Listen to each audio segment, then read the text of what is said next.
Well, we're going to wrap up with a little bit about musky fishing. I know you talked about fishing walleyes, and running Yeah, to Buffalo Bay and fishing here. yeah. But how'd you get into musky fishing? Well, I That's a tell you, whole totally different kind of fishing. yeah, and of course I was always a fisherman, and I'm a fisherman ever since I was 5 years old, I suppose.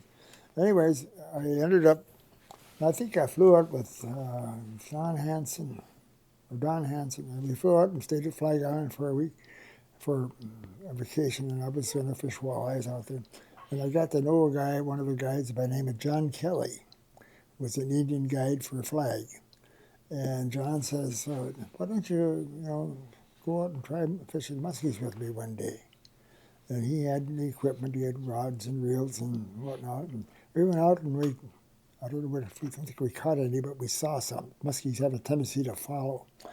And that was enough for me. And then on, that was before the road went through. So in order to get up there, you either had to go by boat or you had to fly. And so I'd only go once or twice a year, maybe. I'd go up and fish with John. But then once the road went through, and the road ended up first at Colson's, at Colson's Resort on Pine Creek. And once that went up, then I started driving up there, and then I got a boat, and I left my boat at Colson's, and then I started going up every weekend. And eventually I bought a trailer, and had a small little trailer up there, and then ended up with a trailer house. And I stayed out at Colson's for maybe, 20 years maybe. Fished out of there, and we used to play gin rummy with Dave Colson and Brian Sage and Andy Profits and Judd Larson. We'd have every morning we'd play a little gin rummy in the morning. So, and then we'd go and I'd go out fishing. I'd have different guys who'd go with me, and sometimes I'd go by myself. Okay. Tell us a little bit about where do you target muskies? I mean, we don't see muskies down on this end of the lake, but Muskies are very habitat sensitive. They're strange. The muskies are only native to North America, and only mostly in the Canadian Shield. Although there's nothing in west much of Ontario. They go from Ontario to the East Coast, and they're mostly they're sort of a semi-warm fish because there's muskies located in native muskies located in like South Carolina, North Carolina, Tennessee, that areas, and then the St. Lawrence Seaway produced the world record at one time, and most of the fishing is done in Ontario, and northern Minnesota, Wisconsin. The furthest north I know the range is a lake called Lac Seul, which is up north of, it's part of the Winnipeg River system. It's up on the north end of Ontario. And that's about as far north as they go. They don't go up to Alaska or anything like that, like northern pike, which are native to the Alaska area, or all worldwide, Siberia, all Europe, and there's northern pike all worldwide. But muskies are very selective in their habitat, and they're only find in the island section. There's very, very few of them, if any, in the big lake. I've never seen anybody catch one down there. Although I guess they caught one last year through the ice on the Zippo Bay, and the big one too. So there may be, and again, because things adapt and things change, like deer. Deer used to be very much a wilderness. Now they're in my backyard every damn day. In my front yard, they eat all my bird food. Yeah. I'm curious. Have you traveled elsewhere fishing muskies? Well, everywhere there is some. Lake of the Woods was my main lake, but in the wintertime, there's lakes in Tennessee. The Lake Milton Hill, which was a reservoir type thing, and had a lot of blow-down trees, fall-down trees. And they were stocking muskies, and I fished the muskies down there for, I don't know, I probably went to Tennessee for 8-9 years, and it was a pretty good fishery. I'd fish in the morning. I'd fish from 8 till noon, and then we'd come home. Okay. I'd get maybe one a day or one every other day. And they got up to 48 inches. They weren't. That was probably as big as they were at that time because I was long. There was also Cave Run Lake in Kentucky and Green River, and I fished both of those. And I caught muskies in both of them. I fished Cass Lake and Leech Lake in Minnesota. And I fished Bone Lake, Deer Lake, and Chippewa Flowage in Wisconsin. And then in Ontario, I fished Pipestone. No, I thought in Rainy Lake, and the only place in Rainy Lake there is an area called Red Gut Bay. Again, it's a very selective area that's got muskies, and that's Red Gut Bay, and there's no muskies anyplace else in Rainy Lake. And there's none in Rainy River, but in Red Gut Bay is a good population. We fished there quite a number of times and caught muskies every time we went. And then I fished Pipestone, and that's a trout water lake, and that's fairly hard to catch them. I think I caught one in there. We fished all of Lake of the Woods, including Whitefish Bay. We fished that quite a bit. Then Crow Lake, which is again trout water. I fished that, and I never caught any there, I don't think. Then we fished Dryberry. That's another trout lake that's over there. And I used to belong to Muskies Inc., and they had what they call chapter challenges, various chapters all over North America, basically. And they had chapter challenge, and one of the chapters, the Chicago chapter, won one year, and they had the chapter challenge on Dryberry Lake. And I had it 2 years in a row there, and I fished the Dryberry for a couple of years. And actually, we won it the second year. Our chapter won it on Dryberry Lake. And then I fished Wabagoon, which is by the town of Dryden. And that's a dark water lake. There's the clay banks. And every time the wind would blow hard, the whole lake would look like chocolate milk. It was really, really hard to see fish. You could just, but there was quite a few fish in there, and there were some big ones in there. I caught some there pretty much every time I went. I fished the Winnipeg River north of Kenora. And there's an area up in there that's got muskies. I fished that. And I fished Eagle Lake, which is a well-known lake a little bit further east. And I fished that for 4 days and never caught a one. And that's a famous lake. I even had a guide up there. And we never caught a fish in 4 days. I caught them here and there all over. And then I fished a lot of times in Lac Sewell. And that was sort of a late discovery. I think people just discovered that.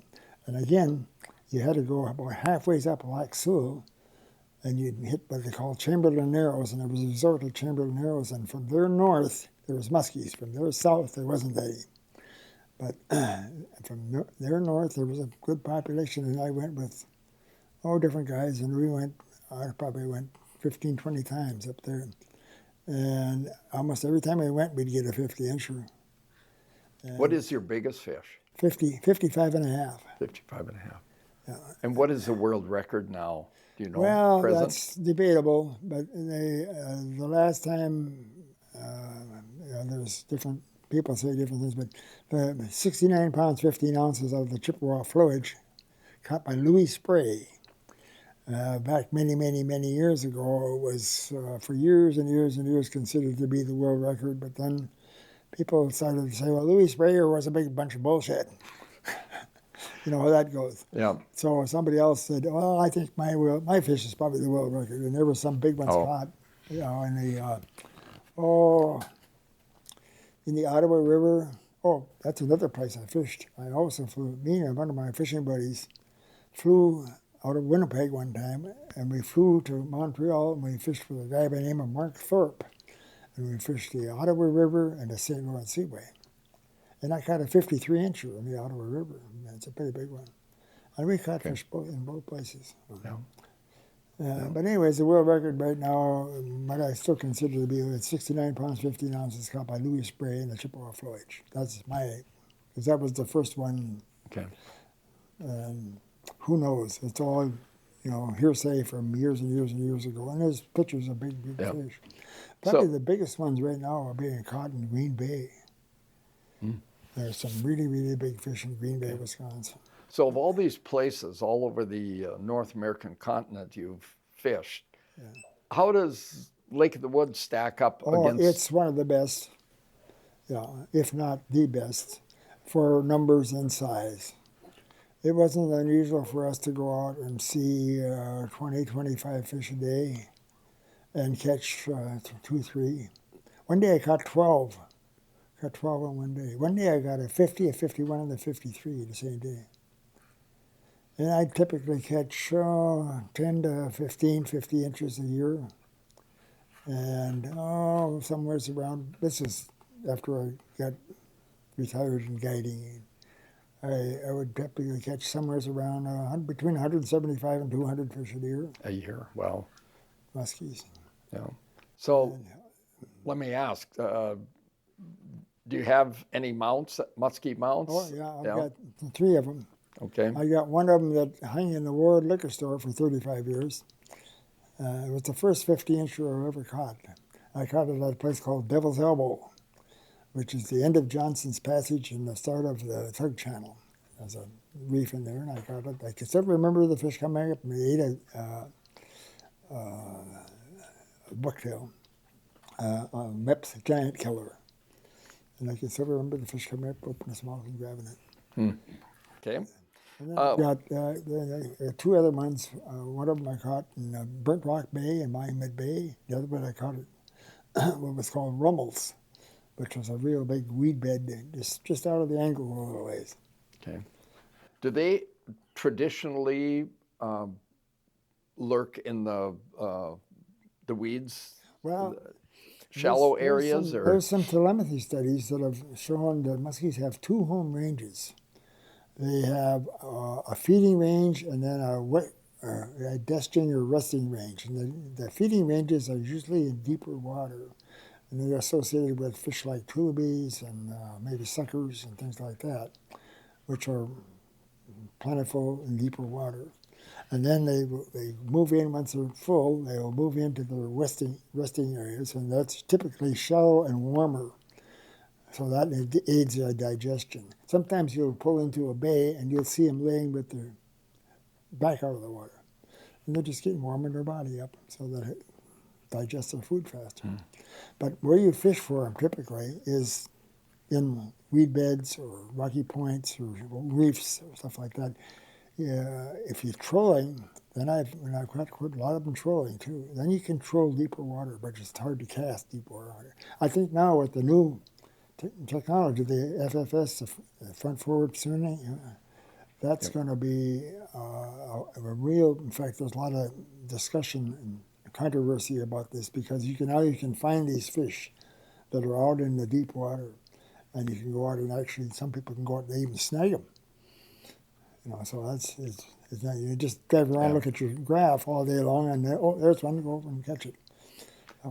Anyways, when we fished, it was always fishing in, you'll see that map, and there's every island from there has got a muskie on it, but there's some places that are much better than others.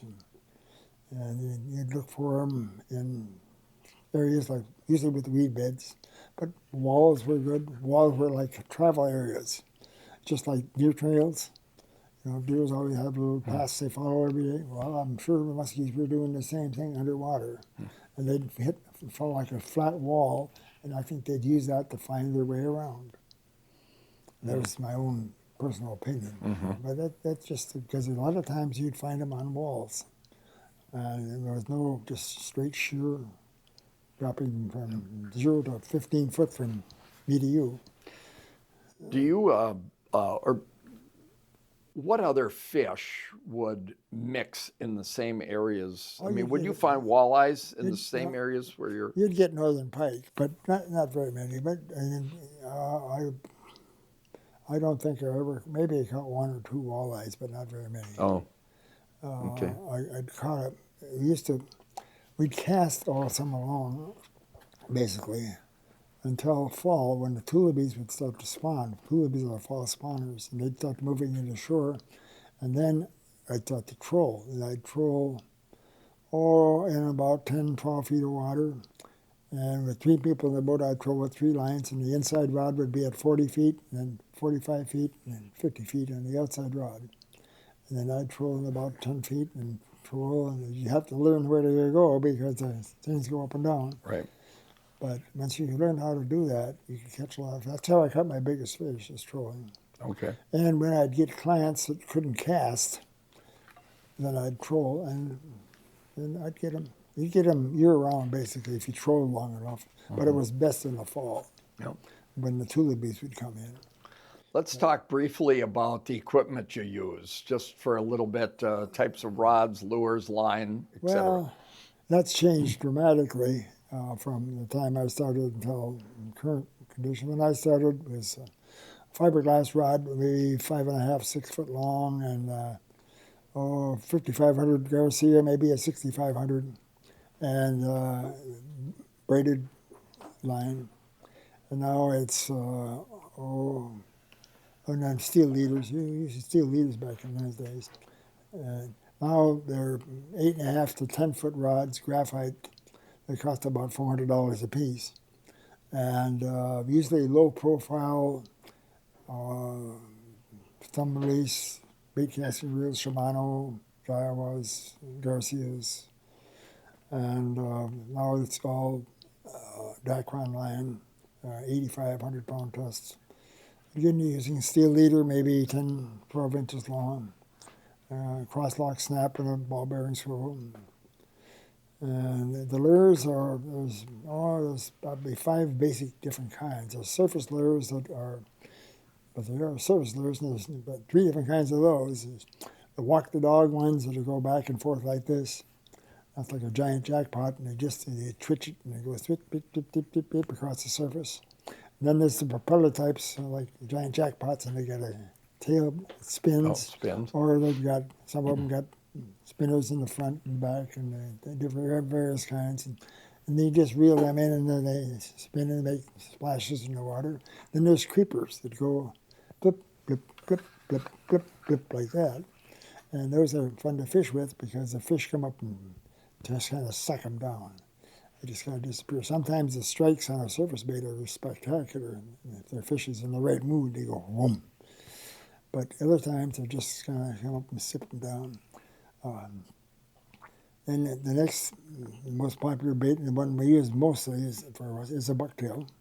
And they call it bucktails because to start with they were made out of bucktails. And they had either willow leaves or Colorado blades on them.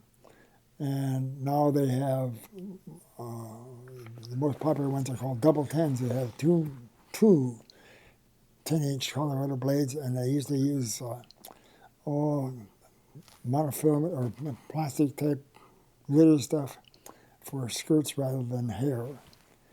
And those are very effective, and the muskies really like them. And then these spinner baits, which are like this. They get a blade in the top and then usually 2 hooks on the bottom, and they're real good in weeds because they're running like this. And they only run hooks so they don't get in the weeds.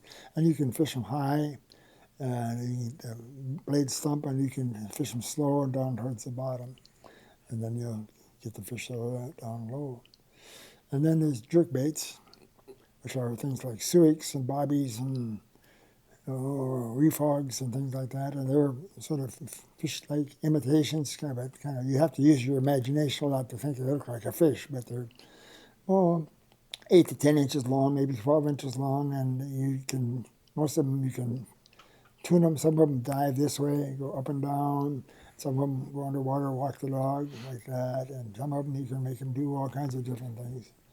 And various types of suics and bobbies and there's all kinds of them. Then the last one is a crankbait, and jakes and whatnot. And those are things you throw out and reel them in, or you troll with them. They were trolling baits, crankbaits, and jakes were my favorite. And 10-inch jake. They'd run about 3 miles an hour. They'd run about 8, 9 feet down, and once in a while they'd hit bottom, bounce, and when they'd bounce, the fish would bite. Interesting. You change directions and change the speeds. Muskies tend to follow. Like I mentioned, I think they have 2 different ranges.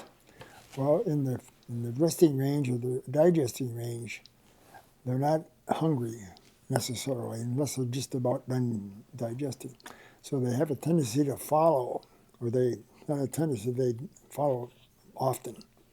and they follow your bait, and they'll follow just like right behind it. And instead of looking for food, I think they're chasing it out of the area. You get this thing that's in their area, and they're escorting it away from where they want it. They don't want it in their area. What does a bucktail look like? It doesn't look like a fish. A spinnerbait for sure doesn't look like a fish. Right. They can't think that's a fish. And it's hard to imagine anything like a surface bait that looks like a fish. So I think they're escorting the plane away, and when you get them to the boat, the fish is following, you can see them coming. Sometimes they'll make a big wake, just like an M1 torpedo. You'll see a big wake come up behind the bait, and a big wave. And then, or sometimes their dorsal fin will even come out of the water, and tail come out, and you get them, and they'll come along, and you'll see them, they'll be opening their mouth and closing their mouth like they're trying to scare the shit out of somebody. and then you get them to the boat, and you do a big figure. That's where the big long rods are. And you do a figure eight like this, and you go out as far as you can, and out, and then you come back and go this way, and the fish will go around like this, and around like this. And then if you go back like this, all of a sudden I think the fish will come up and they'll grab it, right? Usually it's almost always out in this corner right here. And now they always grab them in the head, and then they shake. And they're going to kill that thing, whatever it is. And they got these big sharp teeth. And they shake their head like that, and I'm sure that killed every fish in it instantly. But I think it's a reaction strike because the fish, now this, whatever they're chasing out of the area is turning around and going back. And the fish, oh no, I don't want you to turn around and go back in my area. I'm gonna show you. Bam. Bam. And I think that's what I don't really think it's a food strike. I think it's a territorial thing. Okay. Rather than just they're not eating it. They want to destroy it because it's in their area. Well, we're closing in here, but before we finish, several times now you've talked about your fishing buddies and people you've traveled and fished with. Maybe you want to just talk about a few. Well, one of my first buddies that I got to know was a guy by the name of Mark Wendells, who ended up being a lure manager. He had a PhD in entomology. And he ended up working for, when he got done with his PhD, he ended up working for decab corn because they wanted to find out how to make corn that was resistant to corn borers. So I ended up putting him in a cornfield. And he had allergies, and once the corn would tassel out, he said he damn near killed him. He said, I got so damn sick, right? And so he finally quit that, and he started making musky lures. Okay. He was a fisherman in the musky lures, and he was one of my best fishing buddies for a long time. That's one. And I had, one year he brought along two of his buddies, guys by the name of Tony and Terry Sawarski, who are identical twins, Big Ten wrestlers in the University of Minnesota at one time, and I fished with them for many times. And my best fishing buddies was a guy by the name of Jack Burns. And he, unfortunately, and I fished with him, and he's the guy I went to Montreal with, and him and I went to Lac Sioux many times, and he had a cabin over in Sabascon. So he'd come up and fish with me, and then we'd go and fish with him. So I got to know the Sabascon Bay area, too. He lived right out of down in that area. So I got to fish. He was one of, unfortunately, he got, about this time of year, maybe 10, 12 years ago or so, he got screwed up and got killed in a snowmobile accident. And the year that we had 22 days booked for the next summer already. And that all went wayside. And then I fished with many guys. I got a name of Ray and Sue Novak, which were one of my clients for many years. And they were school teachers from Chicago. And they actually ended up buying a cabin up at the Angle, and they spend the summers up at the Angle. And I fished with them many, many times. And they were good friends. And a whole bunch of other people from town. Locals, yeah. I used to fish with Dale, a whole bunch of guys.